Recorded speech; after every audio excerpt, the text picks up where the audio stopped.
Hi folks, thank you very much for joining me. It's Friday the 28th of December 2018, so we're pretty much at the end of December. We reach half moon tomorrow, 9:34 a.m. in UK time, so that'll be happening during tonight in the States and Canada.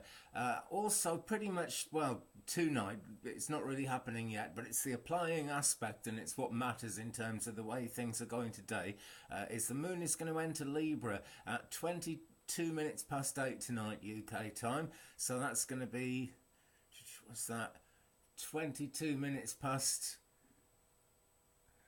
Oh God, sorry, I can't do the times. I'm really sorry. I can't remember them for 2 minutes. I wrote them all down. I can't see them now. Anyway, 2022 tonight, 22 minutes past 8. 8 hours before that Pacific, 5 hours before that Eastern. The moon enters Libra, and we get things become more sociable. Actually, we always think of balance, but it's kind of there's a social balance with Libra as well, which is nice. A gentle kind of a sign. There's an interest in new acquaintances, and people want to try and find understanding which is mutual in situations that might have been a bit ragged. You never know. Partnerships are in focus.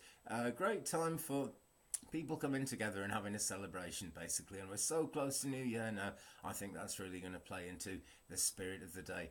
Wonderful thing. Okay, so we've got the moon in Libra, and she is on her way to being 50% full, halfway down some point tomorrow. Right now, she's 61.8% full. She's waning. She's gibbous, which is that round shape which isn't crescent. And at the moment, the moon is opposite Mars. This can cause a bit of tension, well, as you can imagine. Excitement, that kind of thing can build up, but it can make things quite tense. It can coincide with stressful goings on. I say can, I quite often say it does because it usually does, to be quite honest. But you can have a really, really good, gentle, calm day without any of this going on. It's just the way, it's an influence basically in the background to things. But you may have to breathe deeply and just kind of ignore some of the stressy things that some people might say as we go through today.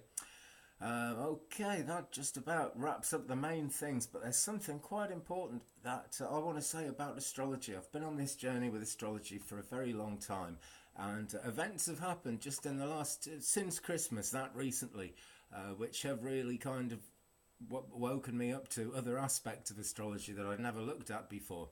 Now, I very often say to people in these videos that you don't have to worry about astrology. It's there as a guide. It should never become a worry, really. If you see something like some bad conditions coming, things that aren't going to work well for your birth chart and your sign, it can still be absolutely fine. It's all karma, and I don't mean that in terms of kind of karma being a negative thing. It can be negative, it can be positive in the way it affects us, but it is always a positive thing to get further along that karmic road. Now, I have been what you might call, so I've been seeing someone, really, in a way, and that in itself is a fantastic thing, because I just didn't think anything like that was going to be coming up. And last night she said to me, have you looked at our sort of compatibility sort of love chart? I hadn't. And the reason I hadn't is that I don't really, I wouldn't say I don't care exactly, because astrology certainly matters, but there's nothing about the situation that makes me want to look at a chart and sort of make sure everything's all right. But after she said that, I thought, well, go on, I will. So I looked it up, I sort of typed it into my software and everything, and a birth chart came out, and sorry, not a birth chart, a compatibility chart came out, and it was fantastic. It's just out of this world. So that was quite uplifting for us both, I think, to see that. But we knew it wasn't going to kind of all go horrible or anything like that. Right, so there you go. There's something really worth thinking about, and I'm still mulling it over in my mind and working out what it all means. But you just don't have to hang on to astrology, frantically fearing what's going to happen. It's something that's there if things become confusing, or you really, you want a bit of reassurance, a bit of confirmation of the way things are going. Great, look into astrology. It backs it up every time because it is so very real.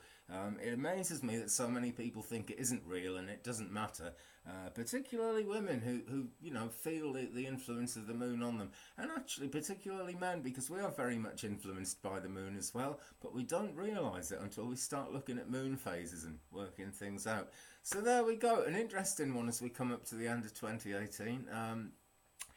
Folks, that things can change in the most fantastic way, in ways you weren't expecting, no doubt about that. And you just absolutely never know exactly where a thing is going.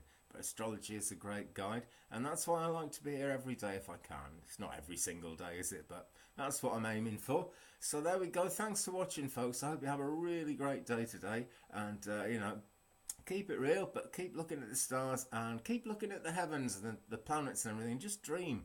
Be free to dream, because great things can happen. Great things are going to happen anyway. If you can believe they're going to happen, you'll have a better time waiting for them. That's all I can say. Have a good day, folks. Bye bye.